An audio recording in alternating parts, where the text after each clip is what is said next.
The silent lessons of the kitchen table. On most evenings of his childhood, Daniel would sit at the edge of the kitchen table while his parents sorted through a small stack of envelopes. The room was quiet, except for the soft sound of paper sliding across the wooden surface and the occasional sigh from his father. Bills, receipts, and a worn notebook filled with careful numbers formed the routine that quietly shaped Daniel's earliest understanding of money. His parents were not wealthy. His father worked long shifts as a mechanic, and his mother managed a small grocery shop nearby. Every pound had a purpose. Groceries were planned, electricity was monitored, and purchases were rarely impulsive. Daniel noticed something important even as a child. Money was never treated casually. At the beginning of every month, his mother would write expenses into the notebook with patient precision. Food, rent, school supplies, and savings each had their own line. Sometimes the savings line was small, but it was never empty.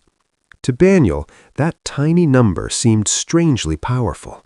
Even when money was tight, his parents insisted on saving something. Without realizing it, Daniel absorbed those habits the way children absorb language. He learned that money required attention. He learned that patience mattered more than excitement when it came to spending. And most importantly, he learned that financial security was built slowly, one careful decision at a time.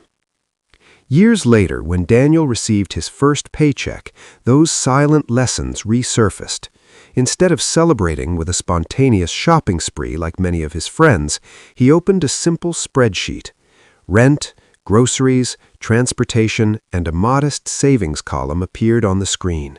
The structure felt familiar, almost comforting. Looking back, Daniel realized that his relationship with money had been shaped long before he understood what budgeting or investing meant.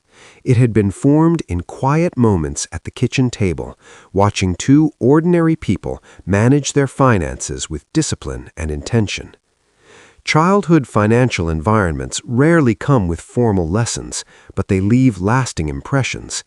The habits parents demonstrate, whether careful budgeting or careless spending, often become the invisible blueprint their children follow later in life. In the end, Daniel's most valuable financial education never came from a classroom or a book. It came from a small notebook, a stack of bills, and the quiet determination of parents who understood that the way they handled money would shape the future of the child watching them.